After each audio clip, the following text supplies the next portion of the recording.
Tes.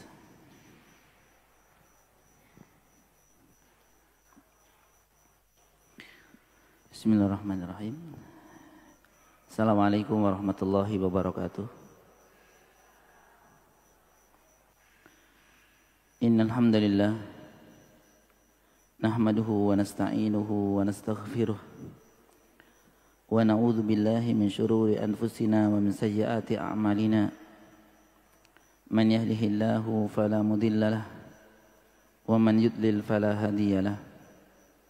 Wa nashhadu an la ilaha illallah wahdahu la syarika lahu wa nashhadu anna Muhammadan abduhu wa rasuluh.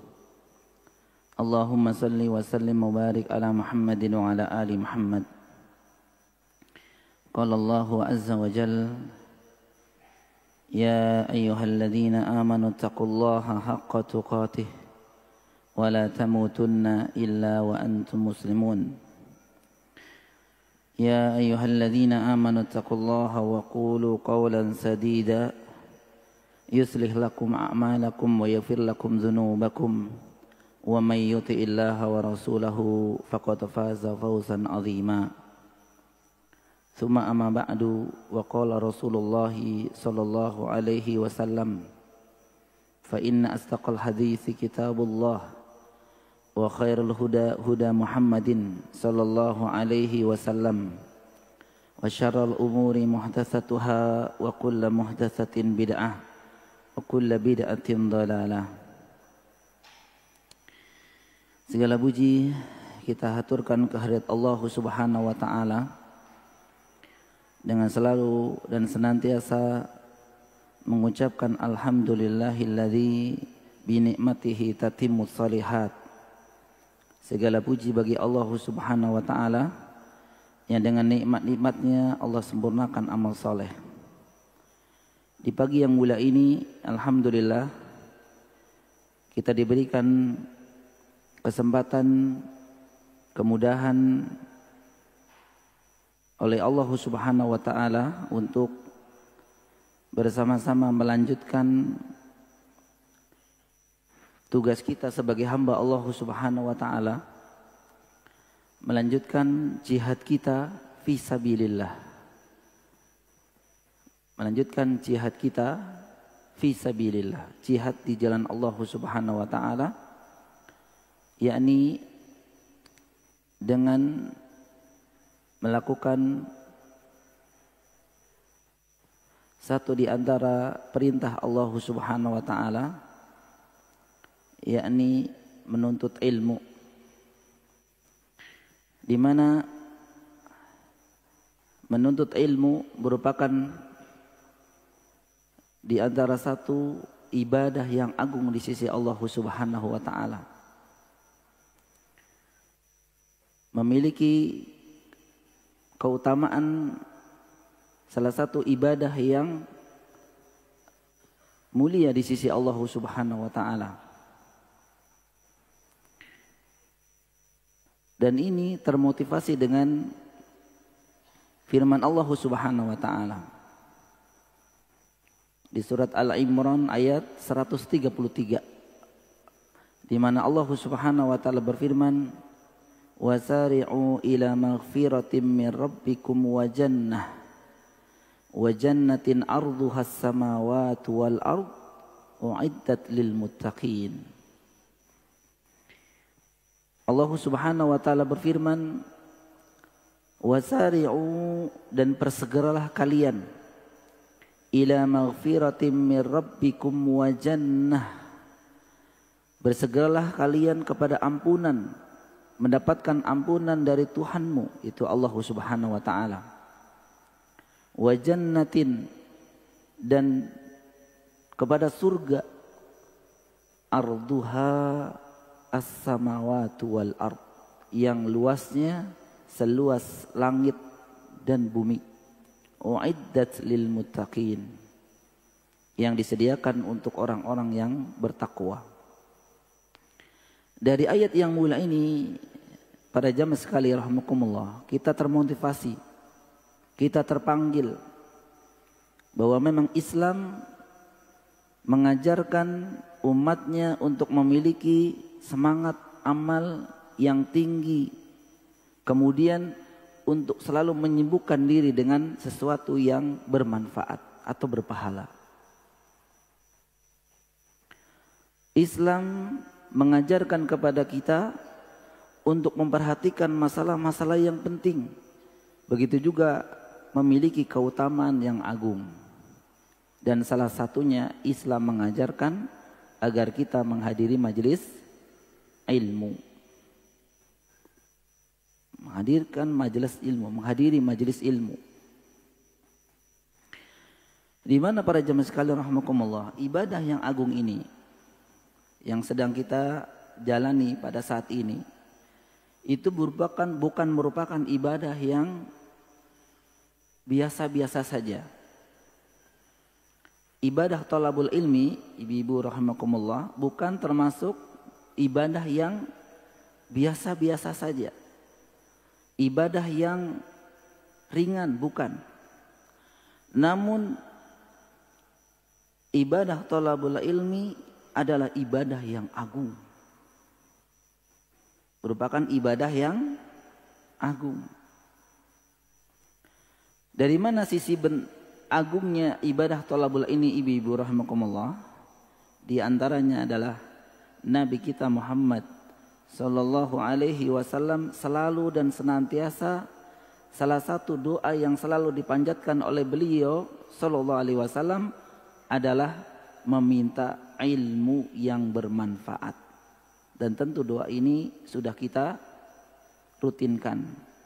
Nabi SAW tidak pernah meninggalkan doa Allahumma inni as'aluka ilman nafi'a wa rizqan thayyiba wa amalan mutaqabbala.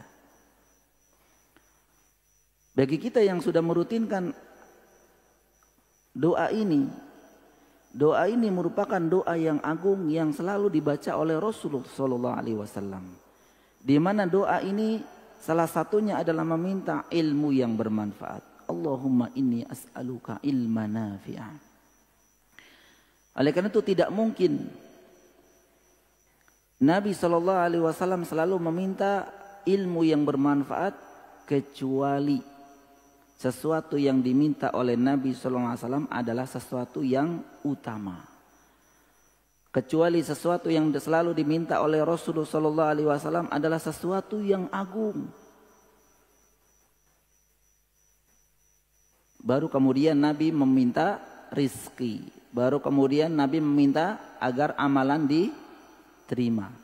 Dalam hadis yang mulai ini atau doa ini, Nabi SAW meminta 3 permintaan. Ilmu, rizki, kemudian amalan diterima. Kenapa Nabi SAW meminta yang pertama ilmu, ibu? Kenapa Nabi SAW memintanya langsung ilmu, didahului oleh ilmu? Berbeda dengan kita. Kalau kita minta langsung to the point, rizki. Ya Allah, mudahkan rizki bagi kami ya Allah. Namun Nabi SAW dalam doa yang mula ini, sebelum beliau SAW meminta rizki, sebelum beliau meminta amalan agar diterima, diawali dari permintaan ilmu. Ini menunjukkan para jamaah sekalian rahimakumullah bahwa ilmu lebih utama dibanding yang kedua dan yang ketiga. Atau para ulama menjelaskan permintaan kedua dan ketiga, atau baiknya kedua dan yang ketiga, baiknya rizki, baiknya amalan, itu tergantung dari ilmu. Kok bisa Ustadz? Seseorang yang tidak memiliki ilmu agama, faliyudzubillah, tidak memiliki pemahaman ilmu agama yang benar, contoh dalam masalah muamalah, dalam masalah rizki, dalam masalah bisnis, kira-kira dia bisnis jika tidak dilandasi ilmu akan sesuai dengan agama tidak, ibu? Tidak. Biasanya semboyannya yang penting dapat duit. Begitu ya. Tidak memikirkan apakah ini halal atau haram. Tapi bagi orang yang memiliki ilmu agama, Maka ketika dia menjalankan bisnis misalkan, dia akan memilih dan memilah. Ketika ada yang mengajak transaksi begini, dia tahu bahwa ini tidak boleh. Oh maaf, saya tidak mau. Ini dilarang agama. Itulah ilmu. Berbeda dengan orang-orang yang tidak dilandasi dengan ilmu agama yang benar. Maka ketika mencari harta, mencari uang, yang penting dapat. Yang penting banyak. Dan seterusnya. Begitu juga amalan. Amalan akan diterima, amalan akan ditolak berdasarkan ilmu. Bukankah syarat di antara diterimanya amal ibadah selain ikhlas apa? Selain ikhlas apa? Ittiba. Ittiba itu artinya sesuai dengan petunjuk Nabi. Yang kedua inilah yang disebut dengan berilmu. Ketika seseorang melaksanakan amal ibadah, ikhlas. Ikhlas. Mengharap ridho Allah. Mengharap pahala Allah subhanahu wa ta'ala. Akan tetapi tidak sesuai dengan ilmu yang diajarkan oleh Nabi. Diterima atau tidak? Tidak. Jadi ittiba itu ya berilmu. Makanya kembali kepada ilmu. Oleh karena itu kembali kepada keutamaan menuntut ilmu. Jadi duduknya ibu-ibu di pagi hari ini itu bukan permasalahan sepele ibu-ibu. Bukan masalah yang ringan. Duduk 1 jam, 2 jam di sini untuk mendapatkan ilmu. Itu keutamaan yang besar. Tentu kita sering mendengar hadis yang Nabi SAW sampaikan. Man salaka tariqan yaltamisu fihi ilma sahalallahu lahu bihi tariqan ilal jannah.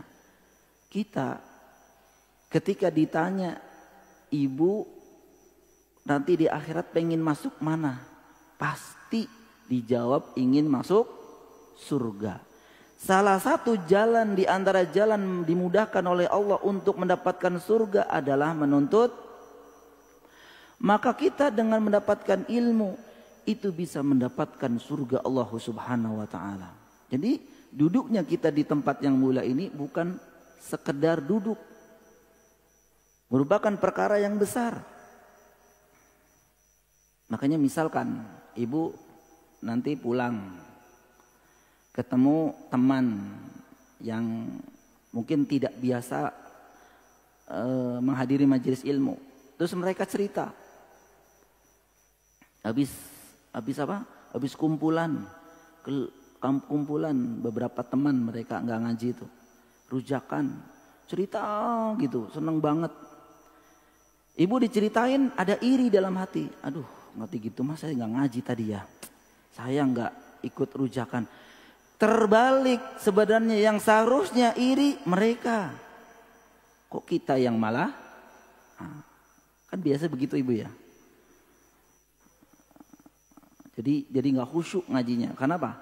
Pingin pas ngaji lihat grup, lagi rujakan, lagi senam, lagi, waduh, gitu. Mau izin sama ustadz nggak enak, ya. Kan selalu istiqomah ibu berhumukumullah. Karena apa yang kita lakukan berupa bermajelis ilmu itu merupakan bagian dari sesuatu yang tinggi di hadapan Allah Subhanahu wa taala. Jadi bersyukurlah kita, berbahagialah kita, beruntunglah kita yang dimudahkan oleh Allah Subhanahu wa taala untuk bisa menghadiri majelis ilmu. Oleh itu ibu rahmakumullah, Allah Subhanahu wa taala dengan jelas di ayatnya menjelaskan yarfa'illahu alladhina amanu minkum walladzina utul ilma darajat wallahu bima ta'maluna khabir. Allah akan meninggikan, mengangkat derajat orang-orang yang beriman di antara kalian dan akan mengangkat derajat orang-orang yang diberi ilmu di antara kalian beberapa derajat. Sahabat mulia Ibnu Abbas radhiyallahu taala anhu menafsirkan ayat ini, Allah Subhanahu wa taala mengangkat derajat orang yang berilmu di antara orang yang tidak berilmu beberapa derajat yang sangat tinggi. Masya Allah. Jadi tafsiran Ibnu Abbas radhiyallahu anhu ini, Allah akan mengangkat derajat orang-orang yang memiliki ilmu. Tentu seseorang akan mendapatkan ilmu apabila dia ikhtiar untuk mencari ilmu. Karena ilmu tidak datang. Al ilmu yu'ta wala ya'ti. Pernah dengar ya? Al ilmu yu'ta. Ilmu itu didatangi. Wala ya'ti, tidak datang sendiri. Jadi ketika kita berleha-leha, tidak pernah ingin atau niat dalam hatinya untuk bermajelis ilmu, maka dia akan tertinggal. Allah Subhanahu wa ta'ala akan mengangkat derajat orang-orang yang berilmu. Maka berbahagialah ibu rahimakumullah orang-orang yang diberikan ilmu, kemudian Allah akan angkat derajatnya. Bahkan dalam riwayat lain, Nabi SAW membandingkan antara ahlul ibadah dengan ahlul ilm. Itu ahlul ilmi, ahlul ilm itu lebih tinggi dibandingkan dengan ahlul ibadah. Jadi orang yang memiliki ilmu itu derajatnya lebih tinggi dibanding dengan orang yang ahlul ibadah. Dia ibadah tapi nggak punya ilmu. Tentu kita pernah mendengar satu kisah ibu ya. Ada seseorang yang pernah membunuh 99 orang. Yang dibunuh bukan 1, 2, 3, 4, 5. Bukan ibu. Tapi berapa? 99 nyawa. Ini orang sadis kalau seperti ini. Membunuh 100. Ibu sekarang kita lihat berita. Ada orang bunuh 1 aja udah dinyatakan apa? Sadis. Ini membunuh lebih dari 90. Kemudian dia ingin bertaubat. Ingin bertaubat kepada Allah Subhanahu wa ta'ala. Namun dia diawali datang kepada ahlul ibadah. Dia datang pada ahlul ibadah. Nanya, saya telah membunuh, fima makna. Saya telah membunuh 99 orang. 99 nyawa. Masih adakah pintu taubat bagi saya? Tanya sama siapa ibu? Ahlul ibadah. Apa kata ahlul ibadah? Dia berbicara tanpa ilmu. Yang isinya kurang lebih, tidak mungkin Allah mengampunimu ketika engkau sudah membunuh 99. Akhirnya apa? Akhirnya dia juga dibunuh. Genap 100. Karena jawaban yang diterima dari ahlul ibadah tidak sesuai. Hanya 100 dibunuh, dia ikut juga dibunuh. Kemudian dia datang kepada ahlul ilm, kepada orang yang berilmu. Masih adakah pintu taubat bagiku yang telah membunuh 100 orang? Apa kata ahlul ilm? Karena dia berbicara dengan ilmunya, kata dia bisa, Allah Maha Pengampun. Dan diusulkan agar orang ini hijrah dari tempat dia ya sering membunuh ke tempat yang aman atau tempat yang baik. Dalam perjalanannya ternyata Allah mewafatkan dia. Datanglah 2 malaikat berebut, ini bagian saya, malaikat rahmat. Ini bagian saya ke neraka. Akhirnya diukur jauhan mana antara dia meninggal ke tempat yang semula atau ke tempat yang baik. Ternyata diukur dia lebih dekat ke tempat yang baik, sehingga dia angkat derajatnya oleh Allah. Dia dimasukkan ke dalam surga Allah Subhanahu wa ta'ala. Ini bandingannya ahlul ilmi dengan ahlul ibadah. Begitu juga satu kisah sahabat. Yang satu ketika dia sedang sakit parah. Dan kemudian dia berhubungan dengan istrinya. Ya. Kemudian setelah berhubungan, seharusnya dia mandi besar ibu ya. Mandi janabah. Dia bertanya kepada seseorang sahabat, bolehkah saya tayamum tanpa harus mandi karena sedang sakit parah? Apa jawaban sahabat itu? Gak boleh, pokoknya harus mandi. Akhirnya dia mandi. Apa yang terjadi ibu? Meninggal. Kabar ini sampai kepada Nabi SAW. Ada seorang sahabat yang sedang sakit keras, kemudian dia berhubungan dengan istrinya. Dia meminta diberikan keringanan. Bisa nggak berikan keringanan untuk tayamum? Sahabat ini mengatakan nggak bisa. pokoknya harus mandi. Akhirnya dia mandi besar dengan air dan kemudian dia tambah sakit dan kemudian meninggal. Sampai berita nih kepada Nabi SAW dan kemudian Nabi SAW marah. Inilah bandingan ahlul ilmi dengan ahlul ibadah. Lebih tinggi derajatnya ahlul ilmi dibanding dengan ahlul ibadah. Oleh karena itu ibu rahmakumullah, duduknya kita ini adalah duduk untuk mendapatkan sesuatu yang utama di sisi Allah Subhanahu wa taala. Oleh karena itu niatkan yang ikhlas bahwa insya Allah duduknya kita itu bukan sekedar duduk, tapi duduk untuk mendapatkan ridha Allah Subhanahu wa taala. Duduk untuk mendapatkan kemuliaan dan keutamaan dari Allah Subhanahu wa taala. Nabi sallallahu alaihi wasallam pernah bersabda, "Majtama qaumun fi baitin min buyutillah yatluna kitaballahi wa yatadarrasunahu bainahum illa nazalat alaihimus sakinah wa ghasyiyatuhumur rahmah wa hafathumul malaikah wa dzakarahumullahu fi man indah," atau kama qala sallallahu alaihi wasallam.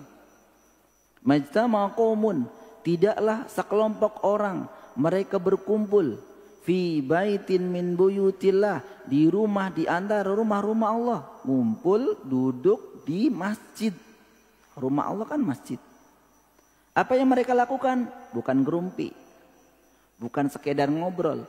Yatluna kitaballah, dibacakan apa? Ayat-ayat Allah dari Al-Quran, dari hadis-hadis Nabi sallallahu alaihi wasallam. Wa yatadarrasunahu bainahum, kemudian dijelaskan saling menjelaskan di antara mereka. Apa keutamaannya? Illa nazalat alaihimus sakinah, kecuali Allah Subhanahu wa taala akan menurunkan ketenangan di hati-hati kita. Orang yang sering menghadiri majelis ilmu hatinya akan tenang, Ibu. Walaupun masih punya utang di warung, tapi tenang. Tenang bukan kamu bayar ya. Tenang karena nanti ada rizki dari Allah yang kita bayar. Illa nazalat alaihimus sakinah. Orang yang duduk di majelis ilmu Allah jamin akan diberikan ketenangan dalam hatinya. Wa ghasyiyatuhumur rahmah. Yang kedua, Allah menaungi mereka dengan rahmatnya. Allah menaungi mereka dengan kasih sayangnya. Oleh karena itu ibu rahmakumullah, sesekali atau sempatkan ketika bermajelis ilmu, angkat kedua tangan kita, Ibu. Minta doa kepada Allah, ya Allah, mudahkan urusan kami ya Allah. Karena waktu ini Allah sedang menaungi kita dengan rahmatnya. Minta. Wa hafathumul malaikah. Kemudian yang ketiga, malaikat diutus oleh Allah Subhanahu wa taala untuk duduk bersama orang-orang yang duduk di majelis ilmu. Mereka ikut duduk, ikut mendengarkan. Mana Ustadz? Kok nggak ada? Ya nggak kelihatan. Jumlahnya berapa Ustadz? Wallahu a'lam. Allah yang lebih mengetahui. Wa dzakarahumullahu fi man indah. Yang keempat adalah mereka, nama-nama mereka yang duduk di majelis ilmu itu terkenal di langit sana.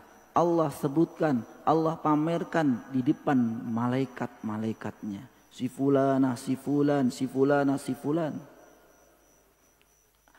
Apa hebatnya Ustadz nama kita di sana? Ibu, ini lagi masa 17 Agustusan ya, pada lomba kan. Pas pengumuman lomba, putra putri ibu juara 1 balap karung. Namanya misalkan ya, Andika, putra dari bapak. Oh, kan bapaknya langsung, anak saya tuh. Disebutkan di sini saja udah bangganya luar biasa, Ibu ya. Ya, lomba makan kerupuk, juara 1 Susanti misalkan, putri dari ibu. Ibunya langsung. Lomba bawa kelereng, juara 1 adalah. Itu saja nama kita disebutkan di sini, apalagi silakan Bapak Ibu naik ke panggung. Waduh, tambah lagi kan? Bangganya bukan main. Ini bukan sekedar di dunia ibu rahmakumullah, namun orang-orang yang sering bermajelis ilmu, dia diberikan oleh Allah Subhanahu wa taala keutamaan namanya dipamerkan di depan seluruh malaikat. Luar biasa. Oleh karena itu ibu rahmatullah, berbahagia dan beruntunglah ketika Allah Subhanahu wa taala memudahkan kedua kaki kita ini untuk melangkahkan kedua kaki ini untuk menghadiri majelis ilmu. Jadi bersemangatlah ibu rahmatullah. Berbahagialah ibu rahmatullah, bersyukurlah kepada Allah Subhanahu wa taala ibu rahmatullah ketika Allah memudahkan kita untuk bermajelis ilmu. Karena pada hakikatnya ketika kita dimudahkan oleh Allah untuk mendapatkan ilmu, dialah orang-orang yang akan dihendaki kebaikan oleh Allah. Dari mana kita tahu? Nabi SAW bersabda, "Man yuridillahi bihi khairan yufaqihu fiddin," atau kama qala sallallahu alaihi wasallam. Barang siapa yang dikehendaki kebaikan oleh Allah. Ini yang mengatakan siapa? Bukan saya. Nabi kita Muhammad sallallahu alaihi wasallam. Barang siapa yang dikehendaki kebaikan oleh Allah Subhanahu wa taala, tandanya apa? Dia akan difahamkan oleh Allah terhadap agamanya. Orang yang paham agama, orang yang bermajelis ilmu atau orang yang duduk-duduk saja, Ibu? Orang yang bermajelis ilmu. Oleh karena itu orang yang dimudahkan oleh Allah untuk bisa menghadiri majelis ilmu rutin, tandanya insya Allah dia diberikan keutamaan atau dikehendaki kebaikan oleh Allah Subhanahu wa taala. Mudah-mudahan semua itu adalah kita semua yang duduk di majelis di pagi yang mulia ini. Amin ya rabbal alamin. Baik ibu rahmatullah, insyaallah di pagi yang mulia ini kita masih membahas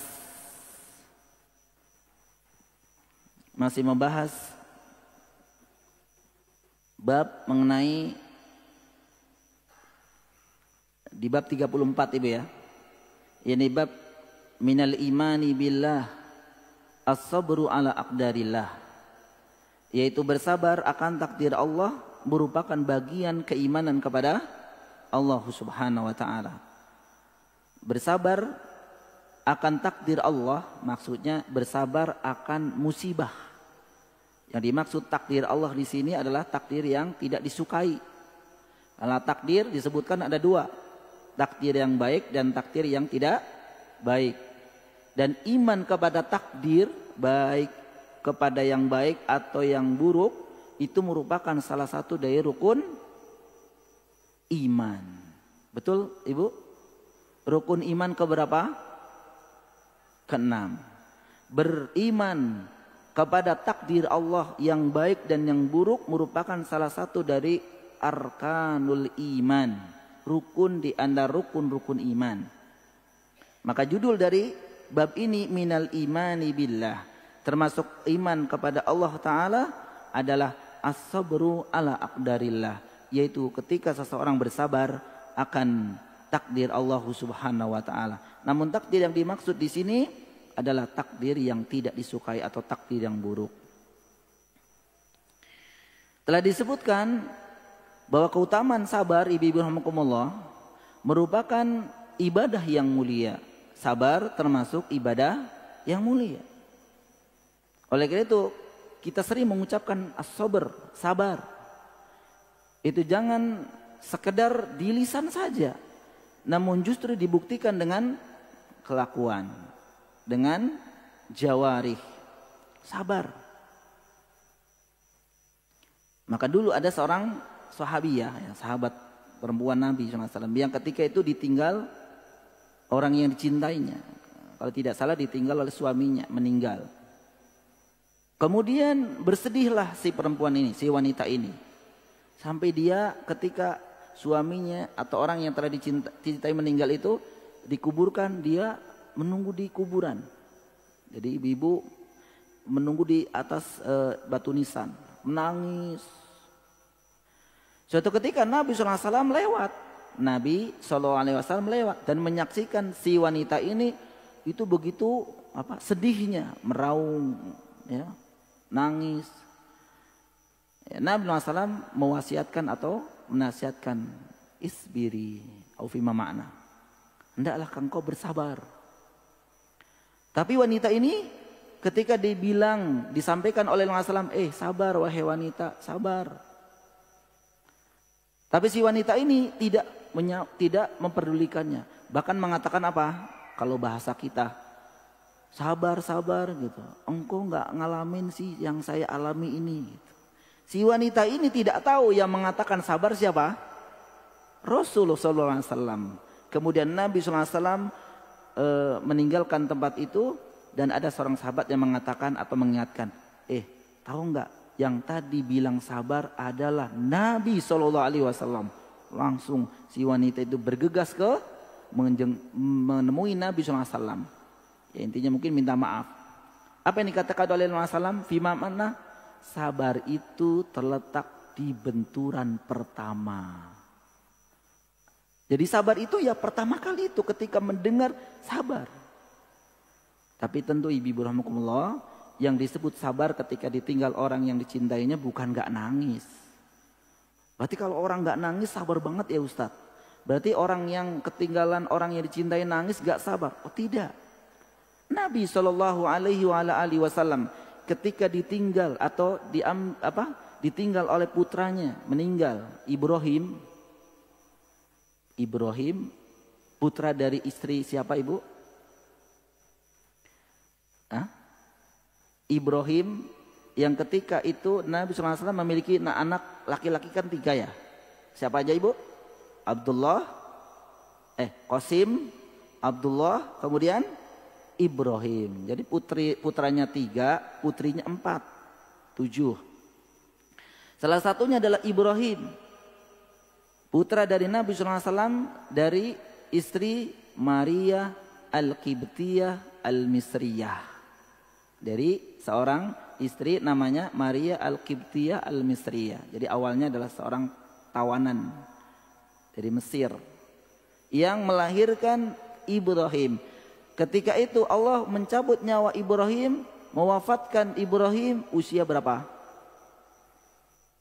Usia berapa ibu? 1,6 tahun. Jadi 1,5 tahun atau 18 bulan. Diwafatkan oleh Allah Ta'ala. Nabi SAW menangis. Nabi SAW menangis dengan kepergian Ibrahim, putra dari Nabi SAW. Jadi bukan berarti nggak nangis itu sabar, kalau nangis nggak sabar. Mungkin yang dimaksud tidak sabar karena nangis mungkin terlalu berlebihan. Sampai nyakar-nyakar apa? Rambut, kemudian apa? Muka, terus dirobek-robek. Nah itu mungkin berlebihan. Tapi kalau menangis wajar, karena orang ditinggalkan orang yang dicintainya. Tapi tidak sampai meraung-raung. Ya sabar. Dan keutamaan sabar banyak disebutkan oleh Allah Subhanahu wa taala dalam Al-Qur'anul Karim. Sebagaimana kemarin kita sampaikan perkataan dari seorang ulama Imam Ahmad bin Hanbal rahimahullahu taala, beliau mengatakan zakarallahu sabra fi tis'ina mawdi'an minal Qur'an. Allah menyebutkan tentang keutamaan sabar dalam Al-Qur'an tidak kurang dari 90 tempat. Tidak kurang dari 90 tempat. Luar biasa. Dan ini menunjukkan tentang keutamaan sifat sabar. Ya, ayat-ayatnya sudah kita sebutkan kemarin. Kemudian bentuk-bentuk kesabaran yang sudah kita pelajari juga adalah para ulama menyebutkan sabar terbagi menjadi 3 bentuk. Apa saja ibu? Yang pertama as-sabru ala ta'atillah. Bersabar dalam menjalankan ketaatan.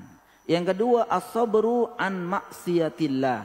Bersabar dalam meninggalkan maksiat. Yang ketiga yang kita bahas di sini as-sabru ala aqdarillah, yaitu sabar menghadapi takdir Allah atau berupa musibah. Jadi kita diuji oleh Allah, kita bisa dikatakan bersabar kepada Allah jika 3 hal ini kita bisa laksanakan. Jadi bukan sabar itu bukan hanya ketika mendapatkan musibah.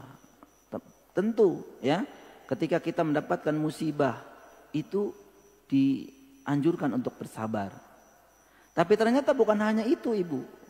Karena kita sering mendengar kalau bilang sabar itu kalau berkenaan dengan musibah, kehilangan, sabar ya.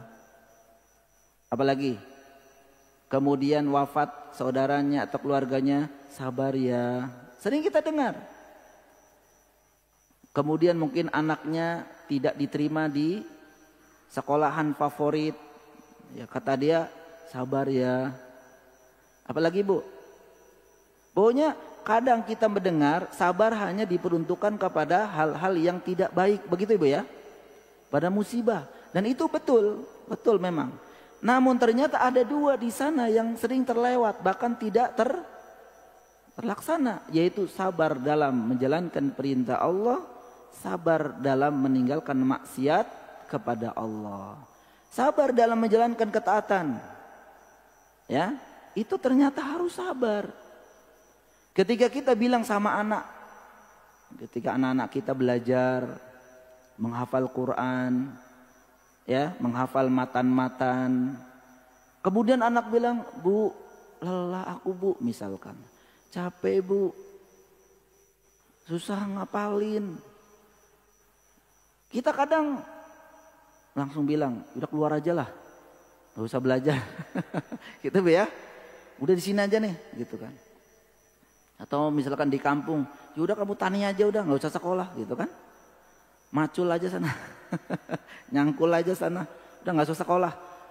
Jarang kita memberikan nasihat dan motivasi. Nah, belajar itu, menuntut ilmu itu merupakan perintah Allah. Dan ini merupakan ibadah yang besar. Dan beribadah kepada Allah agar mendapatkan ganjaran yang besar perlu kesabaran nak. Jarang, sabar. Lelah, semua lelah. Jangankan kerja, duduk aja lelah. Betul tidak Bu? Ibu duduk aja seharian gak ngapa-ngapain, lelah enggak? Lelah. Tapi lelahnya duduk yang tidak melakukan apa-apa dengan kelelahnya orang yang bekerja mendapatkan sesuatu yang manfaat akan berbeda. Karena setiap detik orang yang lelah karena ingin mencari ridho Allah, pundi-pundi pahala dia akan mendapatkan. Karena dia telah menjalankan syariat Allah, bersabar dalam ketaatan kepada Allah Ta'ala. Sabar dalam menjalankan perintah Allah Subhanahu wa Ta'ala. Mulai dari A yang paling terkecil sampai yang terbesar. Perlu kesabaran ibu-ibu. Ibu setiap hari Selasa atau hari apa saja ada kajian rutin. Kalau nggak sabar, berangkat tidak? Nggak mungkin.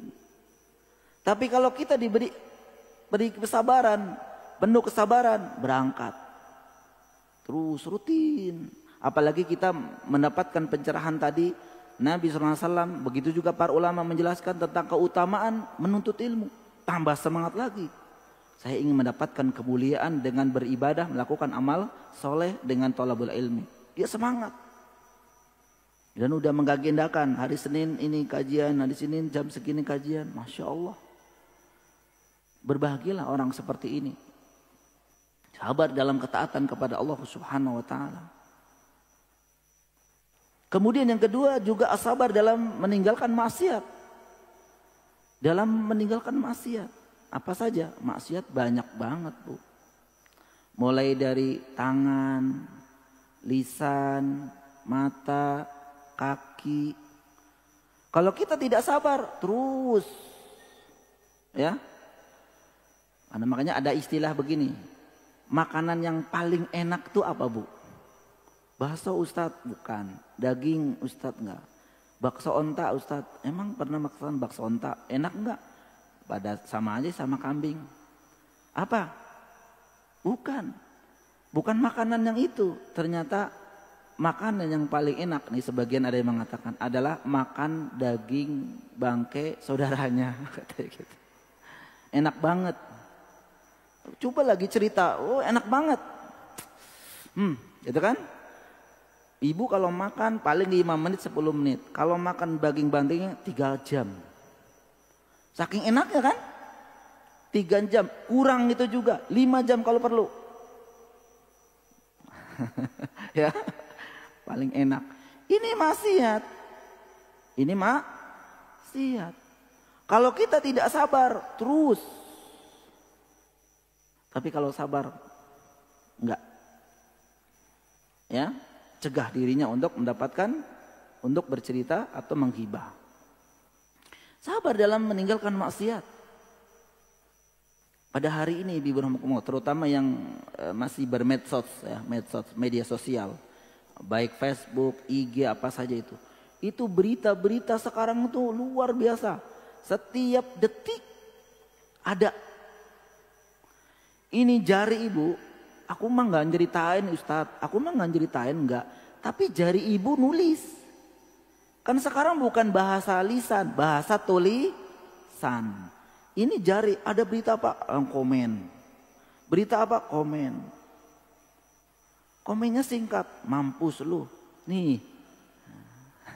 Gitu ya, dengar gitu ya. Banyak sekarang itu, ya Allah. Makanya misalkan ada, aku mah di rumah Ustadz gak pernah ngumpul-ngumpul sama ibu-ibu itu.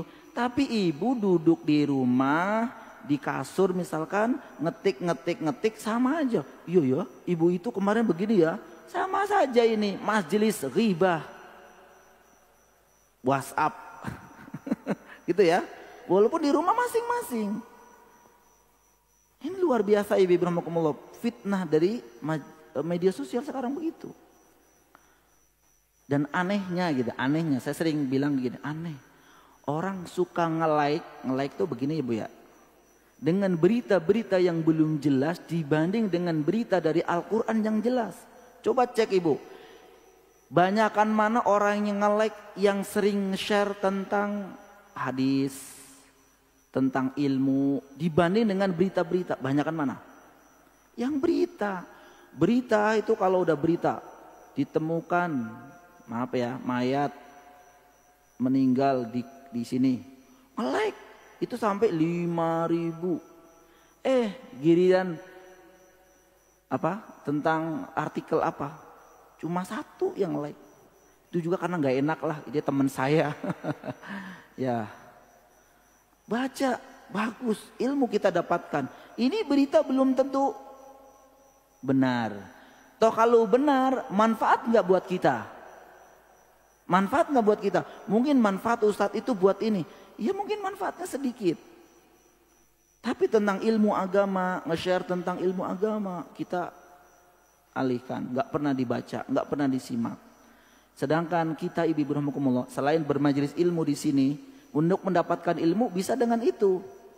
Di grup-grup yang sering nge-share kebaikan materi, tentang artikel-artikel bagus. Mungkin materi-materinya sudah kita jalankan, tentang sholat misalkan. Begini jika kita jadi masbuk.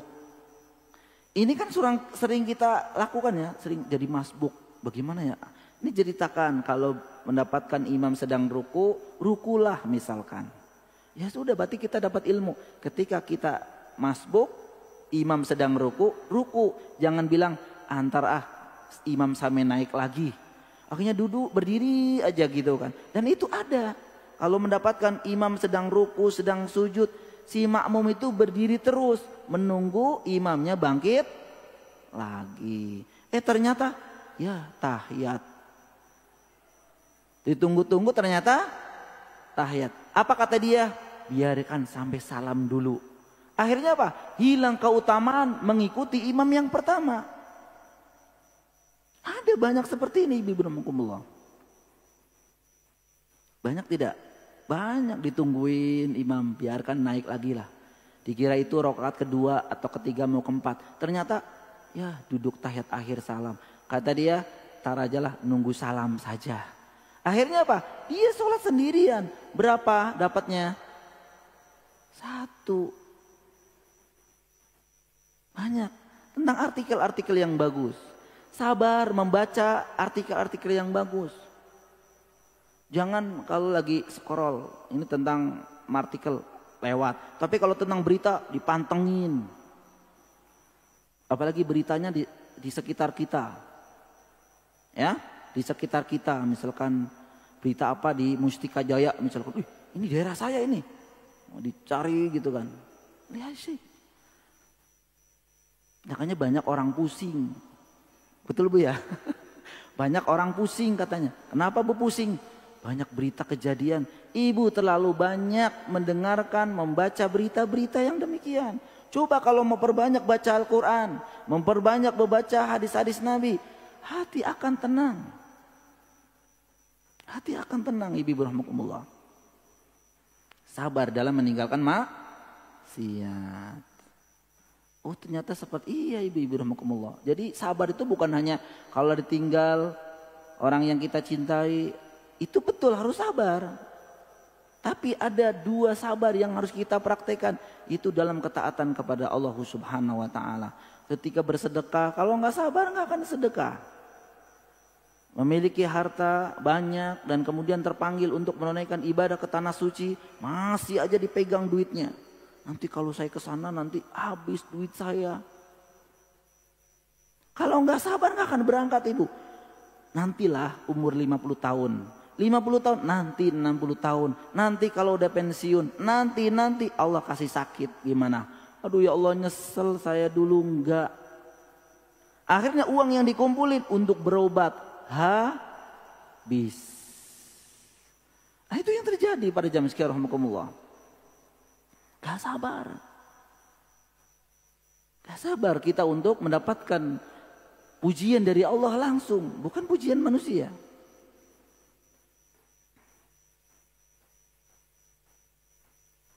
Dan kemarin juga disebutkan tentang keutamaan mana yang lebih utama, tentang sabar dalam menjalankan ketaatan, sabar dalam meninggalkan maksiat, atau sabar dalam musibah. Sudah jelaskan kemarin ya. Maka kita lanjutkan Bapak Ibu rahmatullah. Ada dua hal yang perlu kita ketahui tentang sabar. Ya. Yang pertama, agar sabar itu bisa kita dapatkan kemuliaan dan keutamaannya. Tadi kan keutamaan sabar kan banyak Bu ya. Di ayat-ayat yang kita waktu itu bahas. Itu akan kita dapatkan jika yang pertama Ibu. Sabar adalah karena sabar merupakan ibadah, maka sabar harus dilaksanakan dengan ikhlas.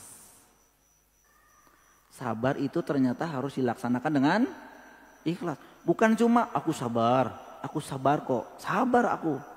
Tapi sabarnya itu tidak dilakukan dengan ikhlas. Dia berbuat sabar itu karena ingin dipuji oleh manusia. Allah Subhanahu wa ta'ala berfirman, "Walladzina sabaru ibtigha'a wajhi rabbihim wa aqamus shalah wa anfaqu mimma razaqnahum sirran wa alaniyah wa yadra'una bil hasanah as-sayyi'ah ulaika lahum uqbaddar." Dan orang-orang yang sabar, ini surat Ar-Ra'd ayat 22. Dan orang yang sabar karena mengharap keridhaan Tuhannya, melaksanakan sholat, menginfakkan sebagian rezeki yang kami berikan kepada mereka, baik secara sembunyi-sembunyi maupun secara terang-terangan, serta menolak kejahatan dengan kebaikan, orang itulah yang mendapatkan tempat kesudahan yang baik. Jadi sabar akan mendapatkan keutamaan selagi sabar itu dilaksanakan dengan ikhlas. Contoh, sabar dalam ketaatan, sabar dalam melakukan perintah Allah Ta'ala. Ternyata sabar itu harus ikhlas. Jangan mengharap selainnya. Misalkan kita sabar dalam menjalankan perintah Allah, yaitu thalabul ilmi, menuntut ilmu. Sabar saya, berangkat terus. Tapi hati-hati, jangan sampai niat sabar kita ini ingin selain dari Allah. Ingin kita itu dikatakan oleh orang-orang sebagai orang yang rajin thalabul ilmi. Orang yang antusias terhadap ajar ilmu. Jadi dia hanya untuk dipamerkan. Ya. Misalkan ibu-ibu ketemu sama orang-orang sana jauh. Ngobrol. Udah ngobrol, kemudian di sana daerah Mustika Jaya banyak kajian. Banyak. Saya panitianya. Gitu ya. Panitianya saya. Di mana Bapak Ibu mana? Itu ada saya pasti. Gitu ya. Ini hati-hati deh. Ya. Ya nggak apa-apa, ibu jadi panitia, Masya Allah. Itu terutama, memudahkan orang lain untuk mendapatkan kebaikan. Tapi hati-hati, jangan sampai nanti menjadi sabarnya itu tidak ikhlas, akan tetapi ingin dipamerkan. Di mana ada kajian, itu ada saya. Mau malam, mau pagi, mau sore, mau siang, itu ada saya. Ustadz mana yang tidak kenal saya? Gitu ya, Bu ya. Ustadz mana yang tidak dekat dengan saya? Gitu. Ini nomornya, Ustadz ada semuanya nih. Mau saya ngubungin siapa? Hati-hati. Semua itu bisa berubah menjadi riya. Sabar karena riya, hilang pahala. Jadi menjalankan ketaatan kepada Allah harus ikhlas ternyata, ibu rahmakumullah. Ketika ada seseorang ditawarkan transaksi bisnis, nih keuntungannya banyak. Pas dipelajari, wah riba nih. Enggak, saya enggak mau transaksi riba. Tapi niat dia meninggalkan riba agar orang-orang tahu bahwa saya orang yang meninggalkan riba. Hati-hati juga. Bukan karena ini adalah maksiat. Ini adalah perintah Allah untuk meninggalkan. Ini maksiat. Allah dan Rasulnya menentang riba. Bukan masalah itunya. Tapi biar saya dikatakan orang yang jauh dari riba. Nah ini juga hati-hati, ibu rahmakumullah. Jadi dia tidak bersabar kecuali karena ingin mengharap pahala atau mengharap pahala dari Allah. Ini saja. Jangan sampai kita terjerumus, terjatuh dalam kesabaran yang tidak lillah. Tidak lillah, tapi linnas, li ghairillah, faliyudzubillah. Hati-hati. Ya, kita bersedekah paling banyak. Ya karena kita ingin mendapatkan pahala banyak. Bukan karena kita ingin dibilang orang yang paling dermawan. Orang yang paling banyak bersedekah. Bukan. Hati-hati. Nah inilah kesabaran yang dituntut untuk ikhlas. Memang berat, ibu rahmakumullah. Berat sekali. Dalam hati kita itu. Yang ini berhubungan dengan niat. Ini yang pertama, ibu rahmakumullah. Jadi sabar itu merupakan harus diiringi dengan keikhlasan. Sabar yang ikhlas, itulah sabar yang akan mendapatkan keutamaan. Kemudian juga yang harus diketahui bahwa sabar, ibu rahmakumullah, itu tidak akan bisa dilakukan seseorang kecuali atas izin dari siapa? Dari Allah Subhanahu wa taala. Oleh karena itu hendaklah kita selalu meminta kepada Allah agar selalu diberikan kesabaran. Artinya ibu rahmakumullah, ketika kita sudah memiliki kesabaran, alhamdulillah ngajinya, sedekahnya, dan ibadah-ibadah yang lain, baca Al-Qur'annya, belajar baca Al-Qur'annya, kita tuh terus sabar. Tapi yakini dan harus diketahui bahwa kesabaran yang kita miliki itu semata pemberian dan kemudahan dari Sang Khalik, pencipta kita, yaitu Allah Subhanahu wa taala.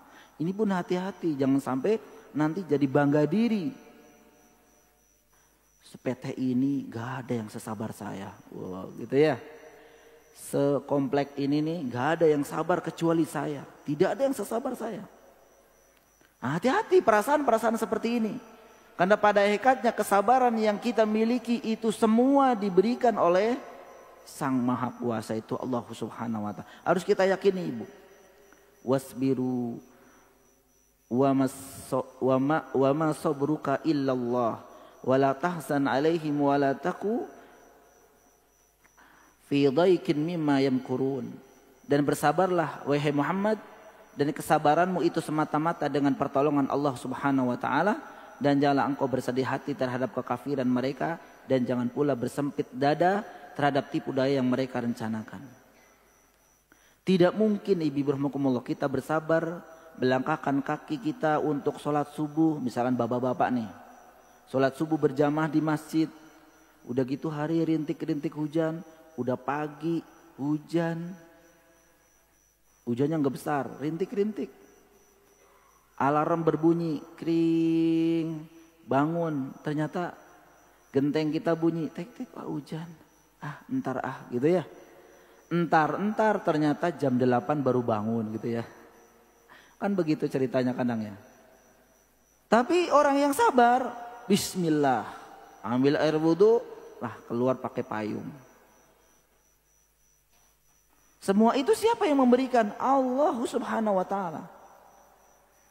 Kemudian ibu berkompromi dengan suami. Bismillah Pak, Desember kita ke Tanah Haram yuk. Ada insya Allah rezeki ini, pas berdua. Tapi nanti gimana tahun 2026? Bismillah, Allah akan kasih. Berikan kesabaran oleh Allah. Udah kompromi. Ingatlah itu kesabaran yang diberikan oleh Allah subhanahu wa ta'ala. Ya, banyak dari jamaah saya, ibu-ibu rahmatullah, itu ada azam. Mereka ada yang mengatakan azam Ustaz, setahun sekali saya harus buat Tanah Haram. Luar biasa. Itu kalau nggak ada sabar itu nggak mungkin. Sabar. Tapi kesabaran itu yakinlah itu hanya pemberian Allah subhanahu wa ta'ala. Seseorang bersabar mengumpulkan uang, ngumpulin gitu Bu ya, dibasukin celengan, 1 juta, 2 juta gitu ya, bukan 1.000 2.000 ya, 1 juta, 2 juta, enggak apa-apa 1.000, 2.000, 3.000, sesekali 1 juta, terus 10.000, 20.000, 100.000, 2 juta, akan biar cepat ya, terus 1.000, 2.000, 5.000, 10.000, 10 juta, wah itu mah cepat Ustadz, ya memang biar cepat, jadi biasanya kalau orang sekali brek gede itu susah, bener nggak Bu? Tapi dikit-dikit dulu. Setelah menjadi habit, menjadi kebiasaan, biasanya lebih gede gak kerasa. Sama dengan ibu, kewajiban membayar SPP anak putra putri kita di sekolah. Kalau dibayar setahun sekali dengan setiap bulan ringanan mana? Tiap bulan. 2 juta tiap bulan. Kalau pesantren misal kali 12, 24 juta. Ibu bilang tar saja akhir tahun saya bayar. Bener nggak? Yang lain 1 bulan bayar, 1 bulan bayar. Ibu kumpulin. Mereka udah nggak inget, ibu baru aduh bulan ini terakhir di bulan Juli ini harus bayar 24 juta.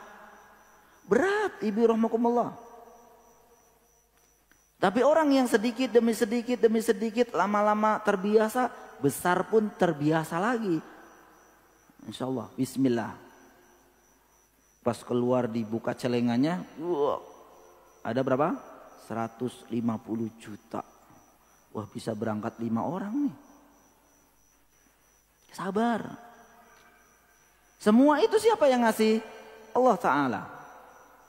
Oleh karena itu ibu rahmatullah, kita harus banyak meminta kepada Allah subhanahu wa ta'ala untuk mendapatkan kesabaran.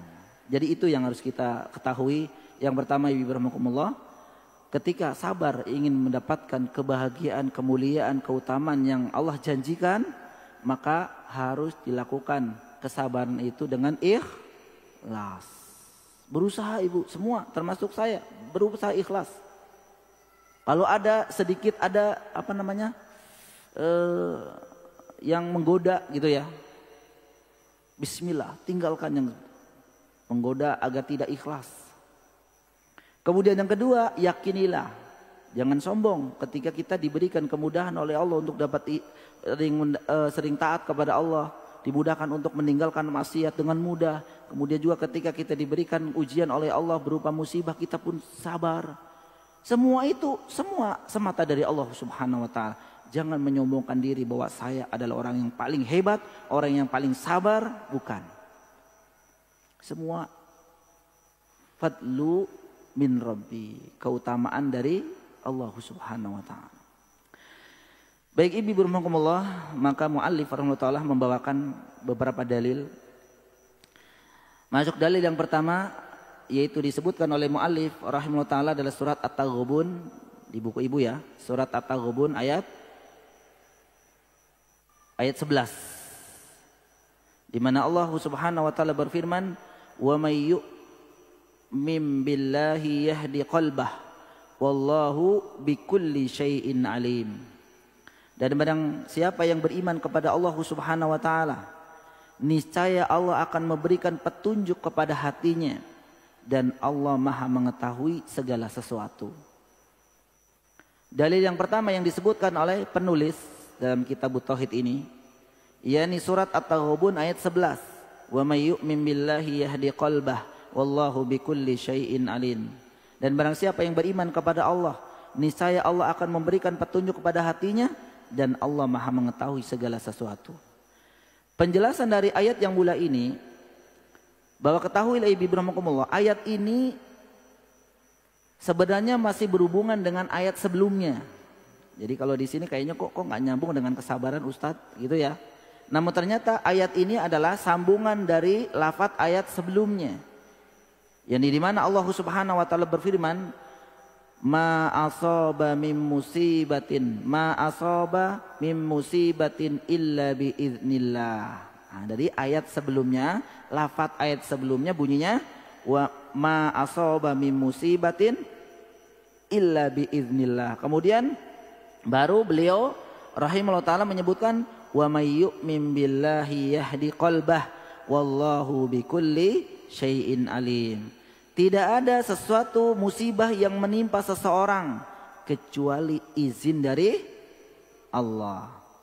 Nah, baru ayat barang siapa yang beriman kepada Allah, niscaya Allah akan memberikan petunjuk kepada hatinya, dan Allah Maha mengetahui segala sesuatu. Dari ayat yang mula ini, ibu rahmakumullah, Allah Subhanahu wa taala ingin menjelaskan kepada kita bahwa seluruh musibah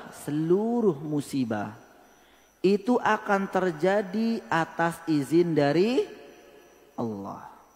Musibah yang terkecil sampai yang terbesar, itu semua atas izin dari Allah Subhanahu wa taala.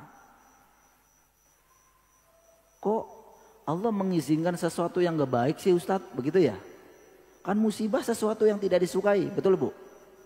Musibah itu sesuatu yang tidak disukai. Kok Allah ngizinin Ustadz? Gitu ya? Mungkin ada pertanyaan tuh, atau nggak ada?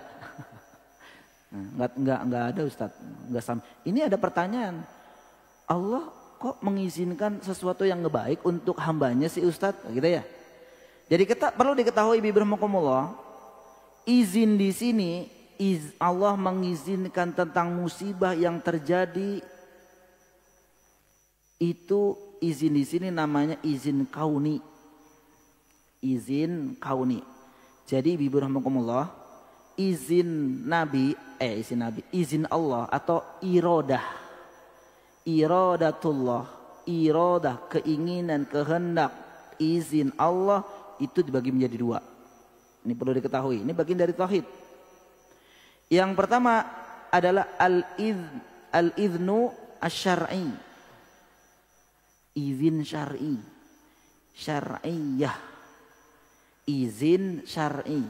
Yang kedua izin kauni. Izin syar'i, yang kedua izin kauni. Izin syar'i ibu rahmakumullah berkaitan dengan hal-hal yang dicintai oleh Allah Subhanahu wa taala.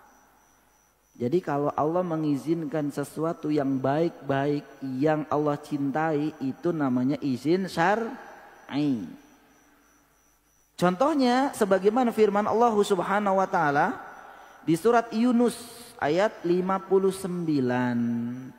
Allah Subhanahu wa taala berfirman, "Qul ara'aitum ma anzalallahu lakum mir rizq faja'altum minhu haraman wa halala." Qulillahu adzina lakum am 'ala Allahi taftarun. Katakan Nabi Muhammad, terangkanlah kepadaku tentang rizki yang diturunkan kepadamu, lalu kamu jadikan sebagiannya haram dan sebagiannya halal. Katakanlah, apakah Allah telah memberikan izin kepadamu tentang ini, atau kamu mengada-ada atas nama Allah? Jadi ayat yang mulai ini berbicara tentang orang-orang yang merubah hukum-hukum Allah. Setelah Allah Subhanahu wa taala menurunkannya tanpa izin dari Allah. Jadi Allah menurunkannya tanpa izin dari Allah, dia mengatakan dia merubah yang halal menjadi haram, haram menjadi halal. Maka izin dalam ayat ini maksudnya izin syar'i. Karena Allah Subhanahu wa taala hanya mencintai syariat yang telah dibuatnya.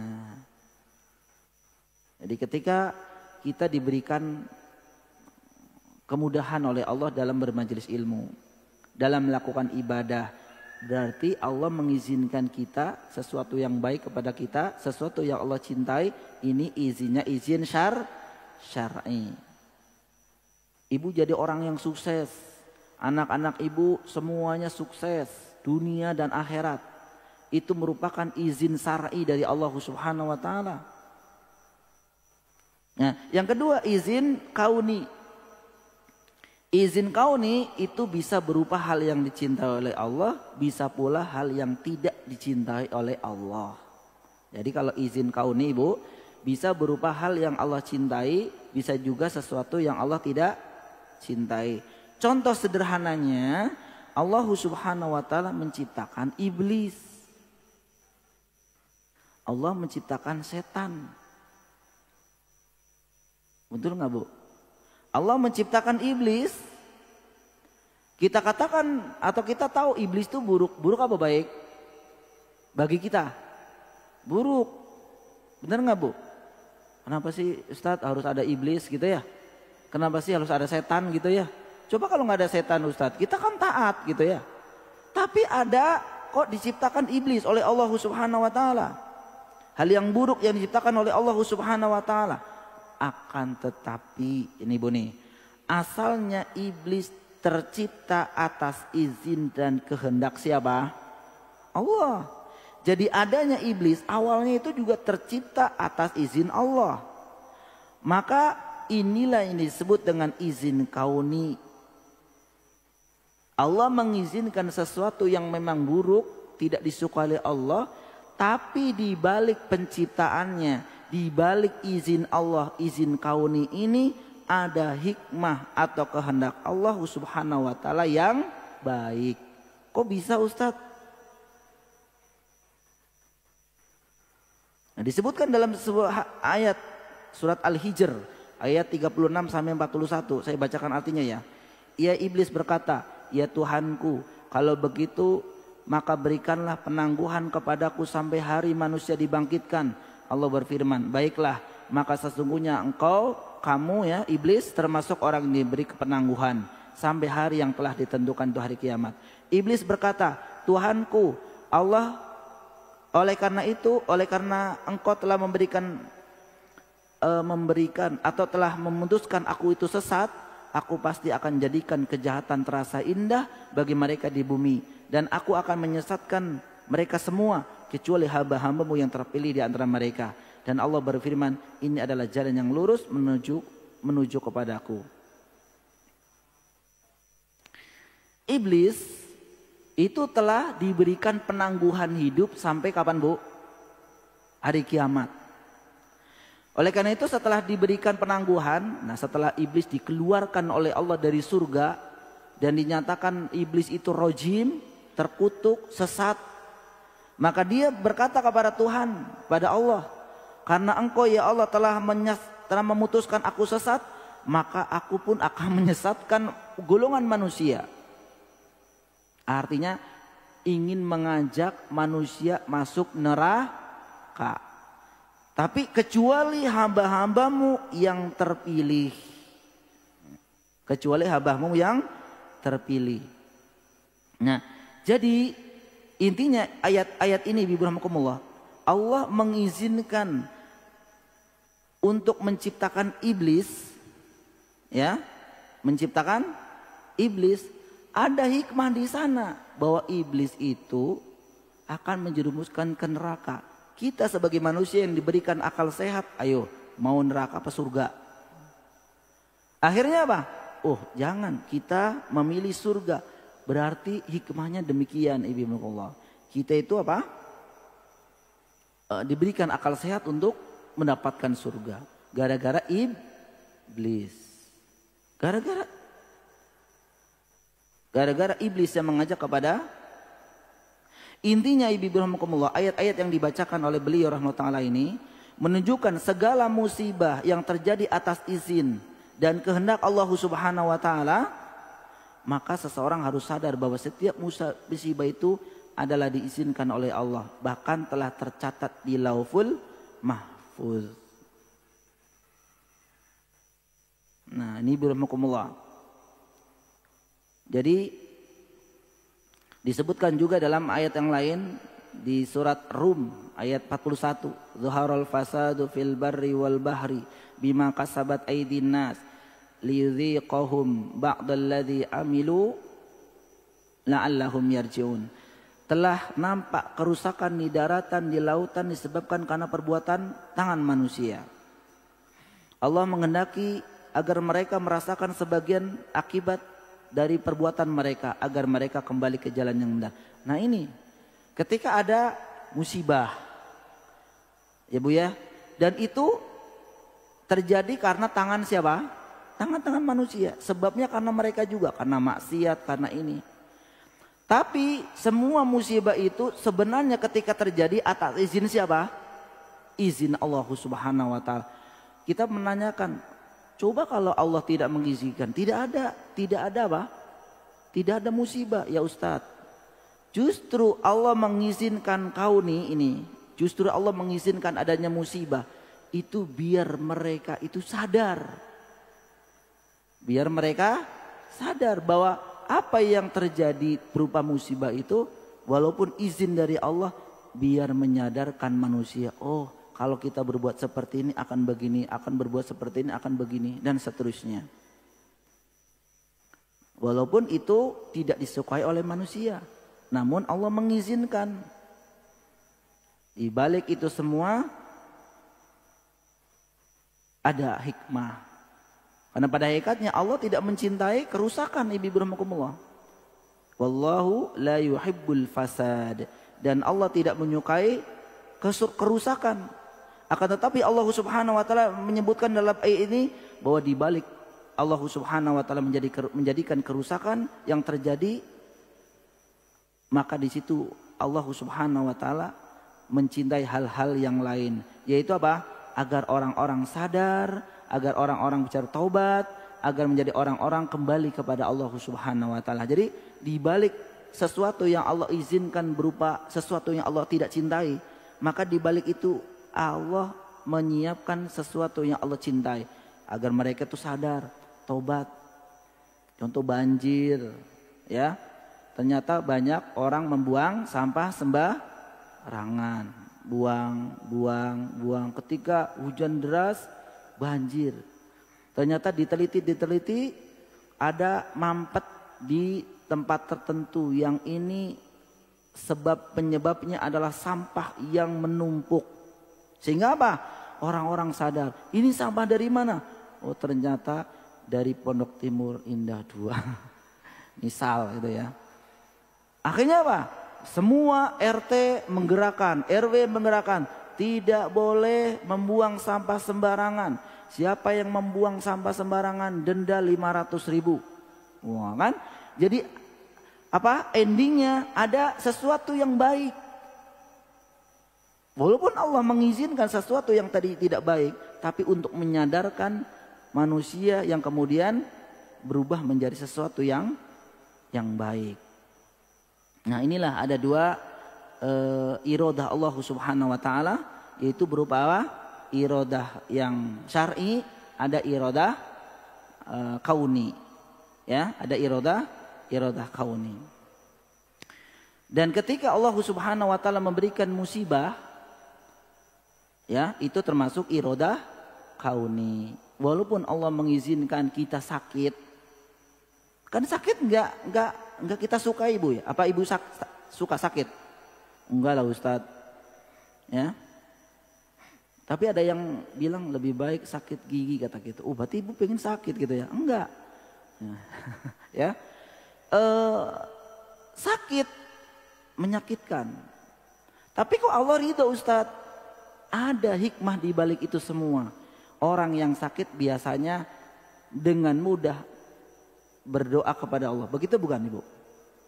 Makanya orang yang lagi sakit kok malah tidak minta doa, ya itu udah Orang yang sakit biasanya lebih mudah, ya Allah sembuhkan ya Allah. Walaupun ketika sehat gak doa lagi. Udah sehat gak doa lagi. Tapi minimal lah, minimal ketika lagi sakit dia itu apa? Ingat Allah gitu. Ya Allah kok sakit diberi sakit ya Allah gitu. Di balik itu semua Allah berikan izin untuk sakit, Allah berikan hikmah selainnya, yaitu agar orang ini taubat, agar orang ini banyak doa, agar orang ini dekat sama Allah. Caranya Allah Subhanahu wa taala kepada kita. Ya.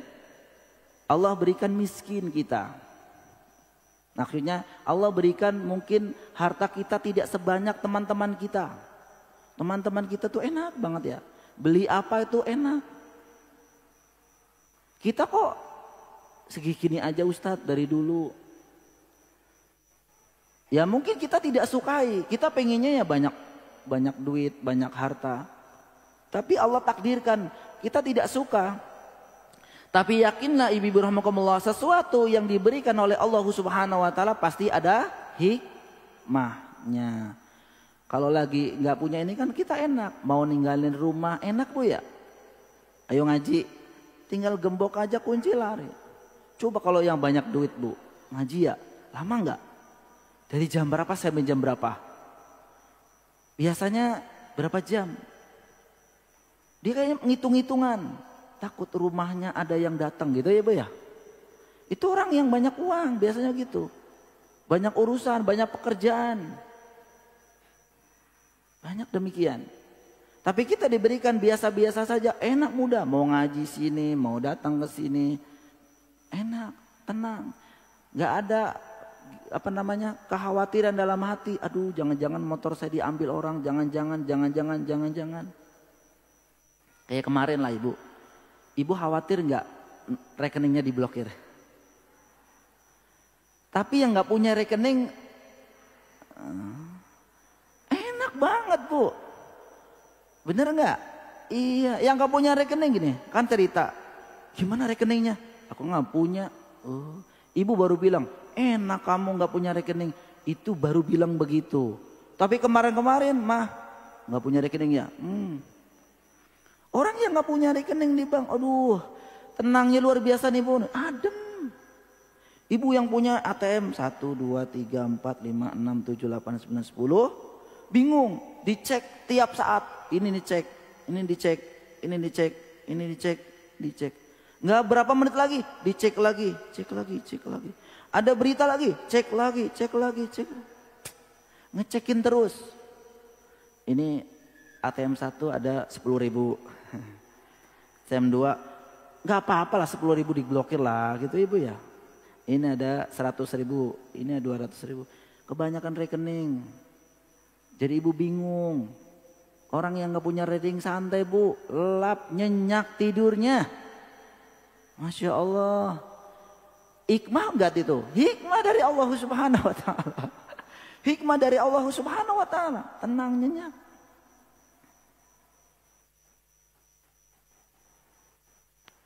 Jadi tidak ada yang perlu kita risaukan. Segala sesuatu yang Allah telah berikan kepada kita itu adalah yang terbaik dari Allah. Kalau udah bilang yang terbaik dari Allah, khalas, yakfi, cukup udah. Karena kalau kita mengandalkan yang terbaik menurut kita, gak akan mungkin ada ujungnya. Yang terbaik menurut kita apa Bu? Gak ada ujungnya. Udah punya ATM 5 isi semuanya, tetap saja bilang aku pengen lebih banyak. Berarti Ibu belum nyaman itu namanya. Belum yang terbaik namanya. Tapi orang-orang yang diberikan mungkin ATM-nya cuma 1. Itu juga isinya lah berapa gitu ya. Hanya untuk transaksi dapat gaji gitu dong.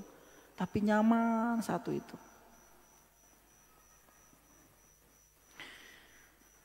Ini matan yang pertama Ibu rahimakumullah ya. Matan yang kedua insya Allah kita akan lanjutkan di pertemuan akan datang ya. Insya Allah ta'ala. Mudah-mudahan apa yang kita sampaikan di pagi yang mulai ini mendapatkan keberkahan dan pahala dari Allah Subhanahu wa taala Ibu ya. Dan saya ucapkan jazakumullah khair. Alhamdulillah kemarin di Sabtu Ahad ya, dini hari. Masya Allah, siap Ibu. Jazakillah khair Bu. Iya, Masya Allah. Baik Ibu, jazakillah khair. Baik.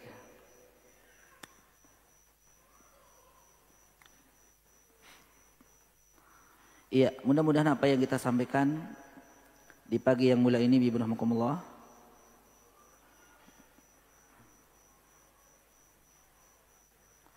menjadi pemberat timbangan kebaikan bagi kita semua.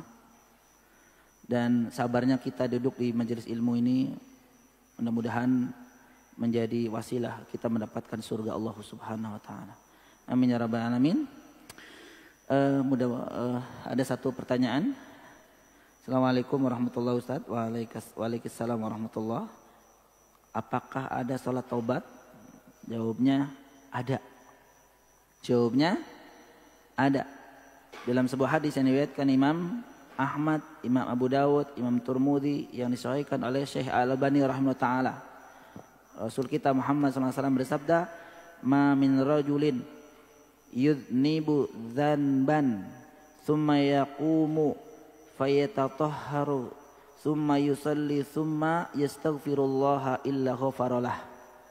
Apabila ada seorang yang melakukan sesuatu perbuatan dosa, kemudian dia berwudu dengan sempurna, lalu dia mendirikan sholat 2 rakaat, selanjutnya ia beristighfar memohon ampun kepada Allah, maka Allah pasti mengampuninya. Nah, jadi ada tidak sholat taubat? Jawabannya ada. Caranya Ibu, berwudu dengan sempurna, kemudian sholat 2 rakaat, sholatnya sama dengan sholat pada umumnya, 2 rakaat. Tidak ada bacaan khusus ketika sholat. Al-Fatihah, kemudian baca surat apa yang Ibu hafal. Berusaha khusyuk, kemudian setelahnya beristighfar dan memohon ampun kepada Allah. Ya. Dan kemudian taubat, memohon ampun, menyesali apa yang telah diperbuatnya. Maka ini termasuk sholat yang disyariatkan oleh Allah dan Rasulnya. Jadi kapan? Setelah kita melakukan dosa. Jadi ketika kita telah melakukan dosa apa, kita taubat, maka sholat. Nah tentu niatnya sholat taubat. Adapun tata caranya 2 rakaat sama seperti sholat yang lainnya. Demikian Ibu ya. Wallahu a'lam bishawab. Baik, mudah-mudahan apa yang disampaikan di pagi yang mulia ini sekali lagi menjadi keberkahan bagi kita semua, dan insyaallah kita akan dimasukkan ke dalam, mudah-mudahan kita dimasukkan ke dalam surga Allah Subhanahu wa taala. Amin ya rabbal alamin. Kita hari pertemuan ini dengan doa penutup majelis. Subhanakallahumma wa bihamdika asyhadu an la ilaha illa anta astaghfiruka wa atubu ilaik. Assalamualaikum warahmatullahi wabarakatuh.